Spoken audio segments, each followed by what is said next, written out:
Hi అండి, welcome to మా అమ్మ సుబ్బలక్ష్మి ఛానల్ అండి.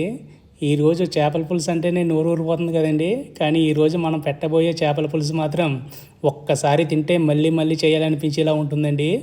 ఏ చేపతో చేసినా రుచి వచ్చేలాగా మంచి పులుపు, కారం, మసాలా అన్నీ పర్ఫెక్ట్గా కలిసేలాగా ఈ పులుసు ఎలా చేయాలో మా అమ్మ వివరంగా చెప్పడం జరుగుతుందండి. ఇంకా ఆలస్యం చేయకుండా కుకింగ్ ప్రాసెస్లోకి వెళ్ళిపోదామండి.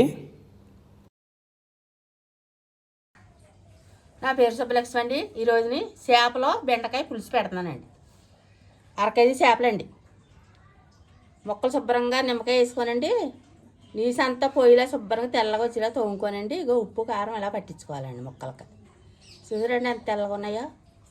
వీటికి కావాల్సిన సరుకులండి: కొద్దిగా కొత్తిమీర అండి, కొంచెం కరివేపాకు అండి, 2 పుంజీలు ఎండుమిరకాయలు చిన్నవి, పచ్చిమిరకాయలు అండి 2 పుంజీలు, ఒక 5 బెండకాయలు అండి. బెండకాయ 2 ముక్కలు ఇలా కోసుకోవాలండి. చేపల కూరలో చాలా బాగుంటాయండి. 2 పుంజీలు పచ్చిమిరకాయలు, కొద్ది కరివేపాకు అండి, ఓ టమాటా అండి, 2 ఉల్లిపాయలు, కసపిస మిర్చి పెట్టానండి. ఇప్పుడు ఎలా పులుసు పెట్టుకోవాలో చూపిస్తానండి మీకు. చింతపండు పులుసు అండి, చేపల కూర సరిపడగానే. వద్దో చేపలు అయితే వద్దు వేసుకోవాలండి, చేపలు తగ్గట్టు పులుసు వేసుకోవాలి అండి. వంటలోకి వెళ్దామండి. పొయ్యి అంటించుకోవాలండి. ఇప్పుడు దాకా పెట్టానండి. దాకిటి ఎక్కాక ఆయిల్ పోతాం. కూర సరిపడగా ఇప్పుడు నూనె వేసుకోవాలండి. చేపల కూర కదండి, కొద్దిగా ఎక్కువే పడుద్దిలే అండి. నేను ఫస్ట్ నుంచి కడదాకా ఎలా చేస్తున్నానో చూడండి. మెంతులండి, ఎన్ని అక్కలొద్దండి, ఓ 10 మెంతులు. ఇవి కొంచెం దోరగా వేసుకోవాలండి. ఎప్పుడైనా సరే అండి పులుసు కూరలో ఒక మెంతులు వేసుకోవాలండి, చాలా టేస్టీగా ఉంటుందండి. ఈ దోరగా వేసుకుంటే అంటే కమ్మగా వస్తుందండి పులుసు. మిక్సీ పెట్టుకున్న పేస్ట్ అండి, ఉల్లిపాయ టమాటా అండి.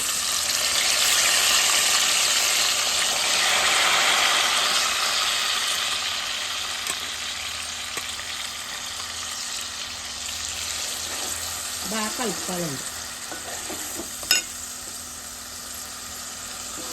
బాగా ఎగాలండి నూనెలోండి. ముక్కలు కోసి వేసుకొచ్చండి, అలా చార్లు ఎత్తానండి. అందుకే ఇప్పుడు పేస్ట్ వేసానండి. ఇప్పుడు ఇందులోనే కూర సరిపడ ఉప్పు వేసుకోవచ్చు. చేప ముక్కల్లో కూర వేసానండి. ఇప్పుడు కూర వేస్తున్నాండి. కళ్ళుప్పు చాలాపోతే తర్వాత వేసుకోవచ్చండి. అలాగే కొత్త పసుపు కూడా వేసుకోవాలండి. కూర సరిపడగానండి పసుపు, కరివేపాకు కూడా వేసుకుంటాం. అలాగే పచ్చిమిరకాయ ముక్కలు కూడా అండి. అలాగే కొద్దిగా కొత్తిమీర అండి.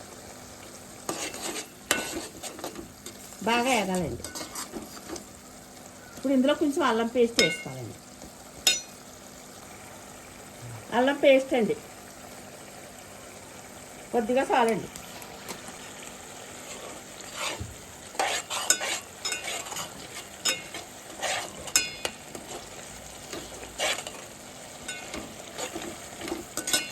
బాగా వేగాలండి. నూనె అంతా బయట రాలండి.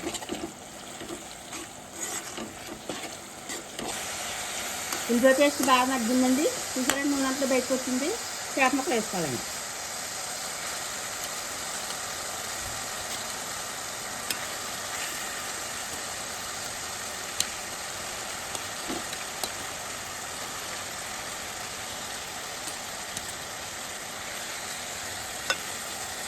ఇప్పుడు కారం సరిపడగా వేసుకోవాలండి.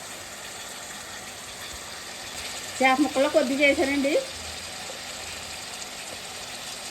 సరిపోద్దండి. చేప ముక్కలు బాగా మగ్గాలండి.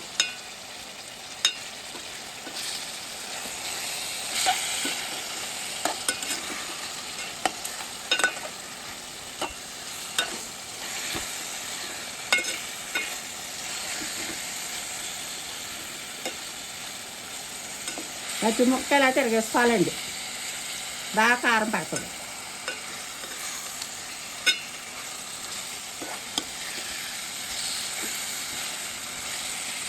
ఇప్పుడు కొంచెం బాగా మగ్గనిద్దామండి.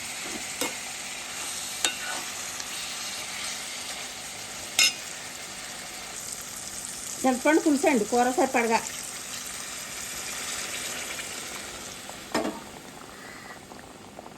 ఒకసారి బాగా కలుపుకోనండి.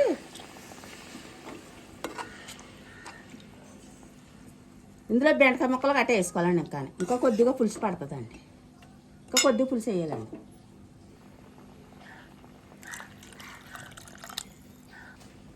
బెండకాయలు వేసుకోవాలండి.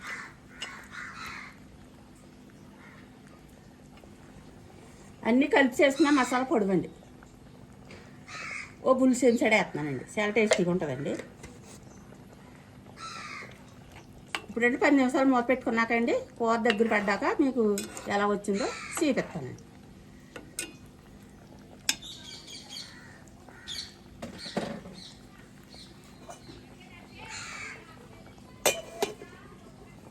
మూత తీసి చూద్దామండి.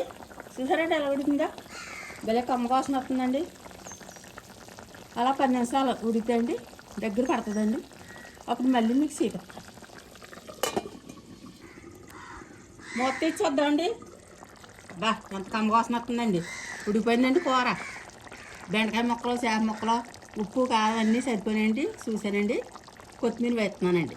ఇప్పుడు గ్యాస్ కట్టేసుకొచ్చండి. నా కూర నచ్చినట్టయితే లైక్ కొట్టండి. చేప ముక్కలు, బెండకాయ పులుసండి. చూసారు కదా ఫ్రెండ్స్, ఫైనల్గా మన రుచికరమైన చేపల పులుసు రెడీ అయిపోయిందండి. చేప ముక్కలు ఎంత మెత్తగా ఉన్నాయో ఈ గ్రేవీ చూస్తుంటేనే అన్నం కలుపుకొని తినేయాలనిపిస్తుంది కదండి. మీరు కూడా ఇంట్లో ఈ విధంగా చేపల పులుసు తప్పకుండా ట్రై చేసి చూడండి. రుచి ఎలా వచ్చిందో కామెంట్లో తప్పకుండా చెప్పండి.